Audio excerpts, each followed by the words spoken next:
Ya, saya dulu diajarin sama leader saya dulu, mau pagi, mau siang, mau sore, mau malam, kita harus selalu semangat pagi. Saya ulangi ya supaya semangat lagi ya. Selamat pagi.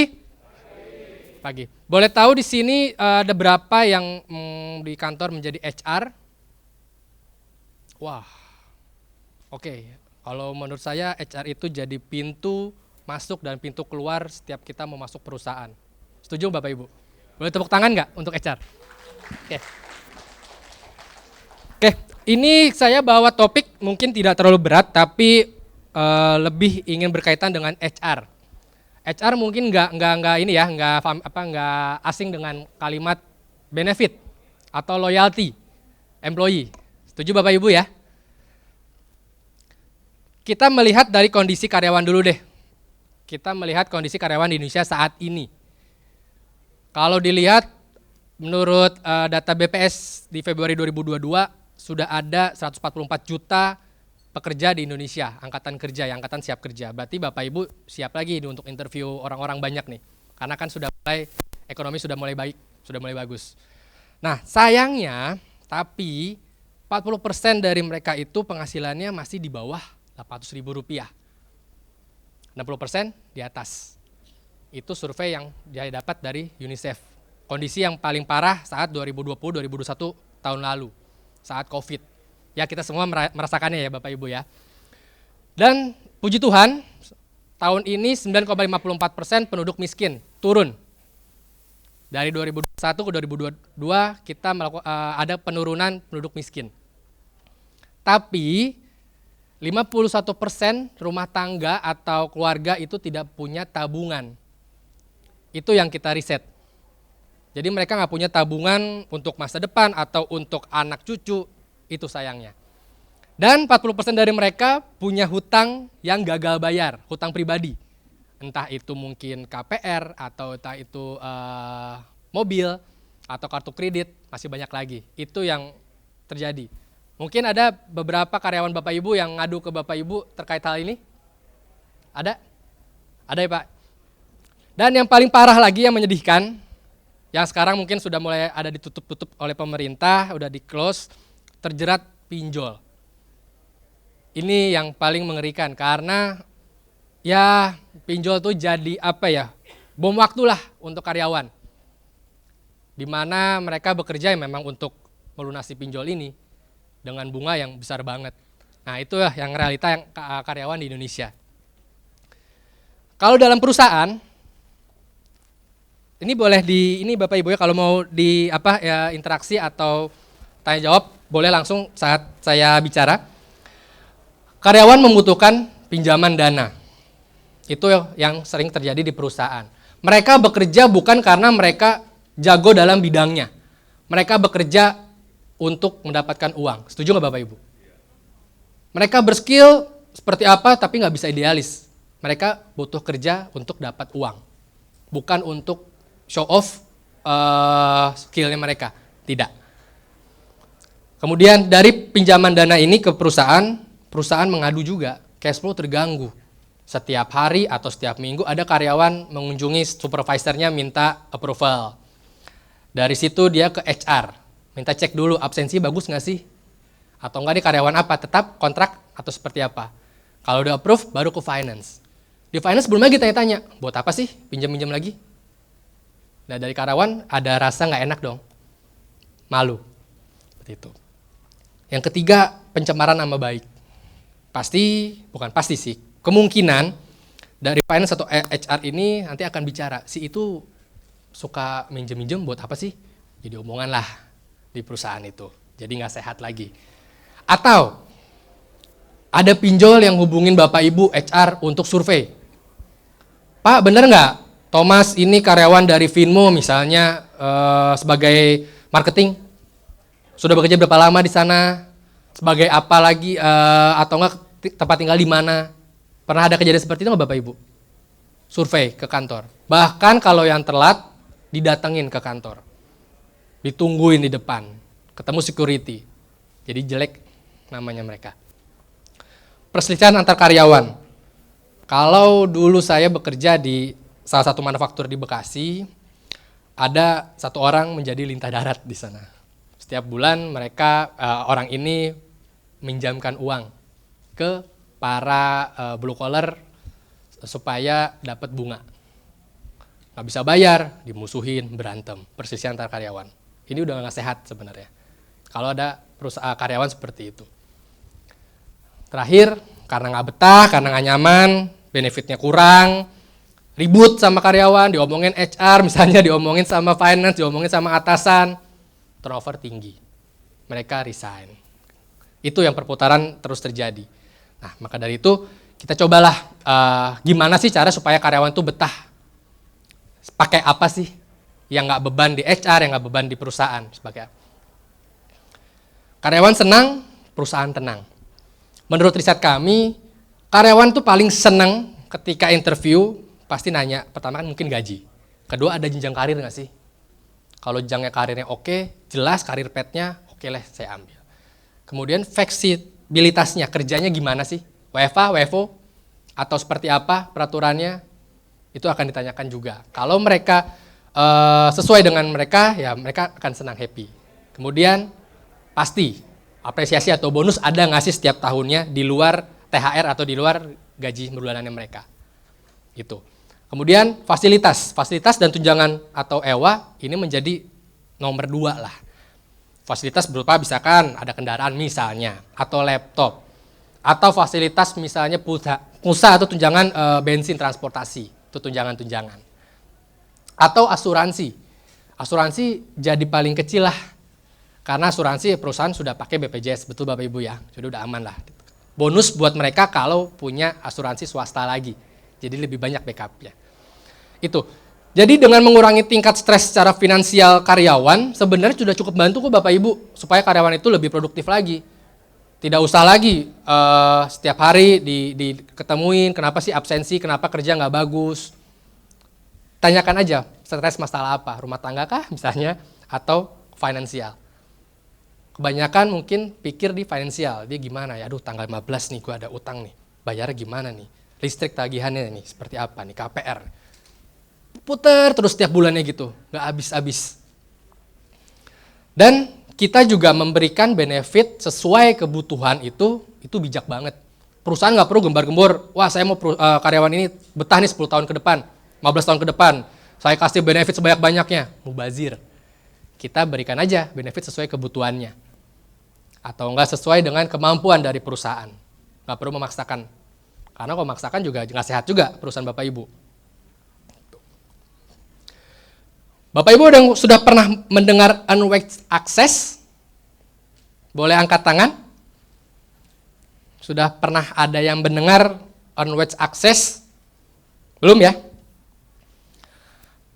Unweighted access itu kalau di Indonesia bisa disebut cash bond digital atau gaji ditarik di awal sebelum mereka gajian. Kalau di luar itu sudah banyak yang pakai. Di Indonesia pemainnya baru sedikit. Karena belum banyak orang tahu dan mungkin takut masih disalahgunakan. Karena kalau karyawan melihat, wah saya gajian nih gua nih hari ini nih. Atau enggak ini ada duit segini nih, tarik ah. Nah itu yang kita perlu edukasi lagi ke karyawan atau perusahaan-perusahaan. Saya ulangi Bapak Ibu ya, jadi unweighted access adalah gaji instan atau cash bond digital yang memungkinkan karyawan tuh ngambil upah mereka sebelum tanggal gajian. Ini salah satu benefit yang biasanya diberikan perusahaan supaya karyawan itu nggak uring-uringan lah. Nggak pusing, nggak takut untuk misalnya punya kendaraan mendesak yang jumlahnya nggak terlalu besar, itu bisa dibantu dengan EWA ini. Kami dari Finmo ini ingin coba memperkenalkan ke Bapak Ibu, khususnya mungkin HR di sini, kita punya platform buatan asli Indonesia yang memberikan akses ke karyawan Bapak Ibu untuk mereka bisa tarik gaji sebelum mereka gajian. Dan ini gratis. Buat perusahaan tidak perlu daftar, nggak ada subscribe, tidak ada biaya-biaya lainnya, tidak ada deposit, ini gratis. Kita membantu karyawan. Kita tidak mau membebankan perusahaan. Tadi kan yang di depan tadi, karyawan senang, perusahaan tenang. Jadi perusahaan nggak usah pusing lagi, harus daftar berapa nih, bayar berapa, deposit berapa nih. Nggak, semua gratis. Karena sifatnya benefit, berarti Bapak Ibu tidak usah atau tidak wajib memberikan. Karena kontrolnya ada di Bapak Ibu semua. Kontrol di perusahaan. Siapa sih yang berhak untuk mengambil? Siapa sih yang punya akses untuk meng-approve misalnya? Jadi kontrol semua di perusahaan. Berapa sih plafonnya ditentukan oleh perusahaan. Kami tidak ikut ke situ.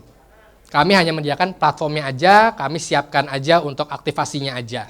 Dan kami akan siapkan aja dananya aja. Bapak Ibu perusahaan hanya tinggal daftarin aja siapa nih yang punya akses nanti. Seperti itu. Nah, dari pelanggan kami hampir 95% itu terbantu. Mereka nggak terganggu lagi sama kartu kredit atau bunga-bunga lainnya. Dengan Finmo ini, dengan gaji instan atau EWA ini mereka terbantu. Di tanggal 15 di mana para karyawan kantoran seret, ditunggu tanggal 25 gajian kita masih punya. Tapi untuk hal-hal yang memang urgent sifatnya, bukan konsumtif ya. Saya mau jajan ini nih ke PI, nggak punya uang nih, beli sepatu tarik. Itu konsumtif sih. Nah, kenapa? Karena tadi saya sampaikan tanpa bunga, tanpa BI checking, instan, kapan aja, di mana aja, jam berapa aja Bapak Ibu butuhkan, Finmo ready, kami ready. Dengan biaya administrasi yang ringan, dimulai dari Rp5.000, ya anggap untuk transfer antar bank lah, sampai dengan 3%. Tujuannya apa sih dengan adanya EWA ini dari Finmo? Kita ingin karyawan lebih produktif. Sesuai dengan studi kita, ternyata 95 karyawan merasa lebih produktif. Mereka nggak usah mikirin lagi nggak punya uang. Di tengah-tengah. Jadi ada terus lah.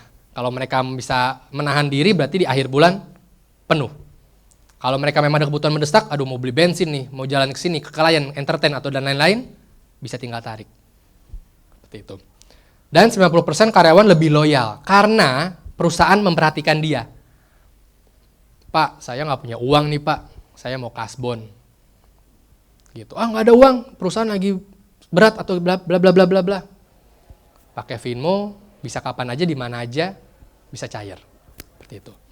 99% perusahaan terbantu. Jelas terbantu karena perusahaan nggak keluar uang.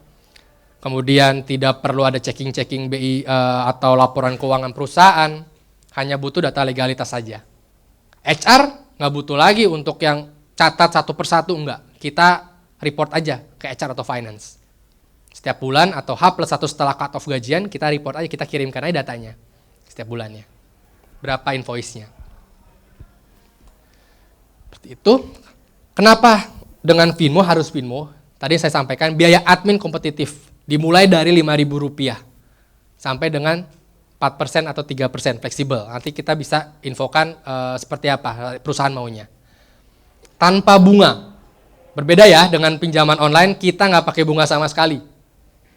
Gratis, tanpa jaminan, tanpa deposit. Jadi perusahaan nggak akan keluar atau kita tagihkan pembayarannya berapa penggunaan Finmo atau nggak digunakan sanksinya apa, tidak ada. Kontrol penuh oleh perusahaan. Perusahaan bisa pegang dashboardnya. Perusahaan bisa aktifkan, nonaktifkan karyawan kapan aja.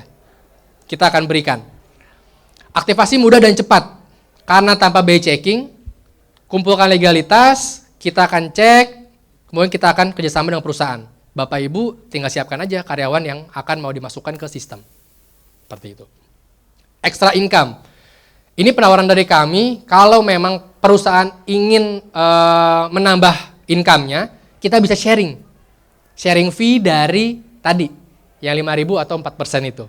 Tergantung perusahaan, apakah perusahaannya mau tarik fee atau mau kasih subsidi ke karyawan. Itu fleksibel. Dan yang terakhir, aman. Ini yang kami jamin, jadi tidak ada kalau misalkan di aplikasi lain akses ke kontak, akses ke foto galeri, itu tidak. Kita itu seperti aplikasi banking aja. Hanya untuk tarik dana aja, langsung masuk ke rekening pribadi si karyawan yang terdaftar. Seperti itu. Ini beberapa klien kami yang sudah percaya dan kita bantu. Mungkin Bapak Ibu ada yang tahu di sini. Jadi hampir semua lini, semua industri bisa kita bantu, dari yang besar dari tambang yang di luar daerah sampai yang kecil food F&B itu bisa kita bantu. Kita nggak melihat sektor industrinya apa. Selama karyawan itu perusahaan itu legal di Indonesia, kita bisa bantu. Berapapun jumlahnya. Seperti itu. Oke, kalau udah saya cukup, kita lebih enak sih ngobrol tanya jawab interaktif. Di sini ada kontak saya, jadi bisa di-scan juga atau di-save kalau memang dari perusahaan Bapak Ibu ada yang pengen tahu lebih lanjut mengenai Finmo. Kita bisa hadir ke ke perusahaan, kita bisa meeting, bisa ngobrol lagi detail seperti apa, teknisnya seperti apa. Kita senang banget sih kalau diundang. Gitu. Oke, boleh ada mau yang bertanya mengenai Finmo ini, atau ada yang mau cerita tentang kondisi gimana sih di HR perusahaan Bapak Ibu saat ini? Oke, Mas, boleh. Silakan untuk bertanya, langsung saja raise hand ya, atau ada cerita yang pengen di-share juga boleh ya. Karena Mas Prasetyo pengen mendengar juga nih kondisinya kayak gimana ya di setiap HR masing-masing. Silakan. Saya ini dulu di Bekasi itu melihat karyawan selalu senang dengan BS istilahnya, bon sementara. Mereka senang banget namanya kasbon, jadi mereka hidup atau bekerja itu untuk melunasi kasbonnya. Tanggal 15 kasbon, pas gajian tutup kasbon lagi, seperti itu. Atau ternyata kasbon udah nggak boleh, pergilah ke tadi yang ada sebagai lintah darat misalnya. Atau yang paling parah tadi, yang pinjol itu masih terjadi sih sampai saat ini. Update terakhir dari teman saya juga sebagai HR di salah satu manufaktur di Bekasi pun masih ada seperti itu kondisinya. Nah, makanya kita bantulah, coba pakai ini, oke nggak nih? Membantu nggak sih? Dibatasin aja plafonnya, seperti itu. Jadi ketika mereka mau butuh pencairan atau apa, yaudah HR tinggal aktifin. Kalau belum ya nonaktifkan aja, karena se-fleksibel itu sih. Seperti itu. Oke, Bapak Ibu, boleh? Kalau ada yang mau ditanyakan? Silakan, apakah masih ada yang ingin ditanyakan atau berbagi kisah ya Mas ya? Ya, boleh curhat atau apa tentang kondisi seperti apa karyawannya, atau di sini Bapak Ibu pernah ada yang mengalami hal ini nggak sih di karyawan yang ke Bapak Ibu untuk pengecekan, pengen kasbon, pengen pinjam, pengen apa ya, ibaratnya minjem uang dulu lah. Ya.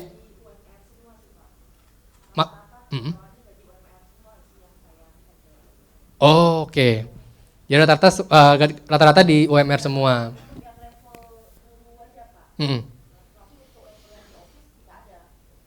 Tidak ada yang model begini.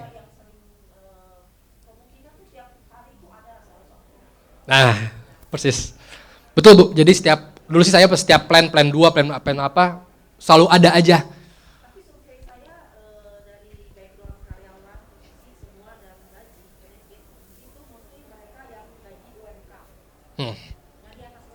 Aman.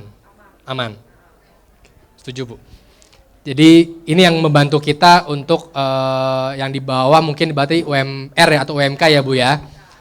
Itu bisa kita bantu dari sini. Misalkan tadi berapa Bu UMK sekarang? 42 atau 4,6. Ya kita berikan misalkan 70% lah dari take home pay-nya dia untuk sebagai dana mendesak urgent-nya. Supaya 30% masih bisa didapatkan. Amit-amit dia tarik semua ya. Tapi kita nggak menyarankan untuk tarik semua ya. Seperti itu. Ada lagi Bapak Ibu yang mau ditanyakan, disampaikan? Kalau tidak ada, boleh nanti bisa mampir ke booth.